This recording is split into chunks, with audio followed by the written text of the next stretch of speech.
customized cakes type for today's video. Hello mga ka-twin bakers! So yung mga cakes nga pala na to ay order pa sa amin nung last Wednesday. At nauna ko na nga umpisahan dito sa paggawa ng mga chess pieces since kailangan ko pa itong i-chill para mag-set. So yan, sa paggawa ng chess pieces, gumamit lang tayo ng molder dyan. At white chocolate, ang ginamit ko lang brand dyan ay Goya. Mga 2 pack lang naman yung nagamit ko dito. Medyo hindi pa siya totally na melt pero ox na din yan. Kaso nga nung ginagawa ko to, medyo may mali ako dito na part kasi ini-scrape ko kasi yung excess na white chocolate. Nung tinanggal ko na yung mga chess pieces, medyo nahirapan ako. Tapos yung iba nagkaputol-putol. Nilagay ko lang muna siya saglit sa chiller, then kinuha ko din kagad. So yan, kung napapansin nyo, medyo nahihirapan nga ako dito banda. Yung iba nga dito nagkaputol-putol nga, pero mamaya gagawan na lang din natin yan ng paraan. Then nung ginawa ko nga to ulit, I learned my lesson. Since kailangan ko ulit gawin ito, kasi 3D pieces ngayon kailangan natin dito. Naglagay lang ako dito ng white chocolate na saktong-sakto sa molder. Hindi na ako sumobra dito para wala na akong script mamaya. So sa dito nga na part, pinagdikit-dikit ko lang yung mga putol-putol na pieces ng white chocolate at pinagdikit ko din yung magkakaparehong pieces para magmukha siyang 3D. Pagkakatanda ko nga, pangalawang beses pa lang ako gagawa ng ganitong theme. Yung unang ginawa ko to, yung birthday pa ng asawa ko. For the effort yarn. Tapos yun ngayon nga, customer na talaga yung nagpagawa nito sa amin. So yan, gusto ko din nga pala i-shoutout si Ma'am Danica. Maraming salamat po, ma'am. Nakakatuwa nga kasi mag-order ulit ng ganitong theme si ma'am para sa September 10. Pero same celebrant pa din. So sa dito naman na part, gumawa ulit ako na ibang color ng pieces. Gumamit ako dyan ng dark chocolate ng Beryl's brand. Then tinap-tap ko lang siya bago ko ilagay sa chiller. At bago nga tayo mag-proceed sa unang cake na gagawin natin, ay gusto ko muna mag-shoutout sa mga solid followers natin dyan. Shoutout kay Sir Christopher, na kapwa baker din. Shoutout kay Ma'am Maymay. At sa anak ni Ma'am April na si Rachel. At shoutout din kay Ma'am Yele. Shoutout din kay Ma'am Ann, kay Ma'am Layan, Ma'am Shentil Somogoy. Shoutout din kay Ma'am Mariel at kay Ma'am Mary Chris. Yung unang cake nga pala na ginawa namin dito ay itong 7x5 na vanilla chiffon. Kamali pa nga ako dito kasi dapat pala color brown yung nasa bottom na color. Na-mislook ko yung pinasa sa akin ni Vera. Yung theme nga pala ng cake na to ay para sa first birthday. At 2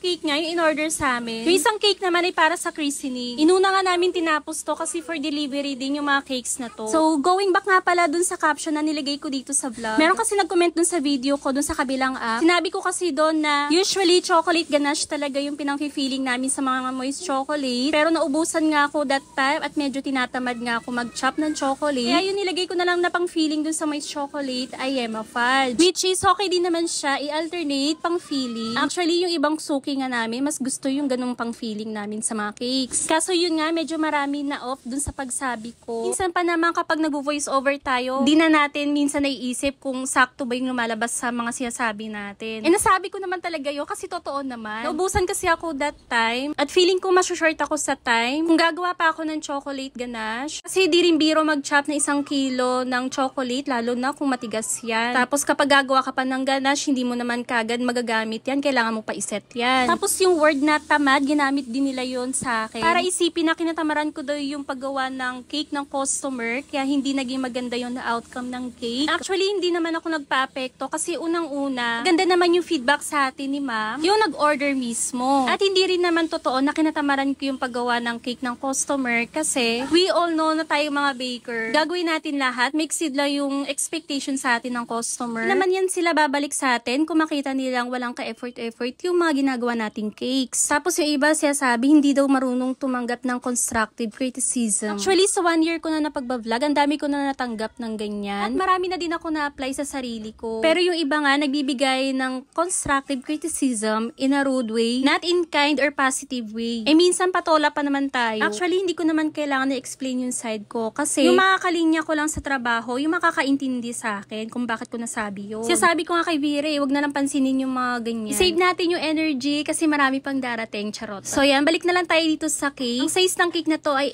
8x5. At ang request nga sana sa akin ni ma'am na flavor ay strawberry at moist chocolate. Kaso hindi nga available ang strawberry. Vanilla chiffon na lang yung nailagay ko dito. So sa design naman ng cake, wala namang specific na pinasa sa akin si ma'am. Sabi niya lang sa akin ay mermaid daw ang kanilang theme. So yung nag-order nga pala ng cake na to ay kaka-order lang sa akin noong last Sunday. Kung natatandaan nyo, ito yung pinagawa niya sa aking cake. At yung ginagawa ko namang cake ngayon ay magse-celebrate ulit sila sa school. Thank you so much, Ma'am Glur. Since first birthday ng baby niya, up till now na 5 years old na, ay consistent na sa atin kumukuha si ma'am ng mga cakes. So yan, nagprint lang ako ng mga toppers na ilalagay ko dito sa cake. Medyo pinagpapalit ko pa nga yung mga arrangement dito. Tinitignan ko muna kung sa mas maganda ilagay yung mga toppers. At sa ibang yung details nga ng cake, naglagay din ako ng mga edible fondant na mga toppers, like na mga seashells. At sa last detail nga ng cake, naglagay din ako ng mga edible dragées. Nagustuhan naman ni ma'am yung ginawa kong design dito sa cake. Sabi niya pa nga dito, parang ayaw nila i-slice kasi sobrang ganda daw ng cake. Maraming salamat ma'am at more blessing pa po sa family niyo. At ang last cake nga na ginawa namin nung mga araw na yon ay itong 8x4 ang size. At vanilla chiffon nga yung request sa atin ni customer. Actually, kaka-order lang din sa amin ni ma'am nung last August 26. Nag-order siya sa akin ng 2-tier cake pero hindi ko pa na-edit tong video niya na to. At nagpabook nga siya ulit sa akin ng cake para sa September 10. Nag-chat pa nga siya sa akin na same flavor lang daw yung gagawin ko sa September 10 kasi daw nagustuhan daw nila. At same din na chess cake yung gagawin kong theme para sa 10. Medyo na-excite nga ako gawin tong design na to. So sa design naman ng cake na to, medyo simple lang yung pinasa sa akin ni ma'am. Actually, wala pa nga ganito sa pinasa niyang design sa akin pero nilagyan ko na lang kasi medyo maliliit tong mga pieces na nagawa ko. Sabi ko para hindi magmukhang plain yung design, lalagyan ko na lang ng checker dun sa gitna. At ito lang guys for today's video. Thank you for watching. Ingat po kayong lahat.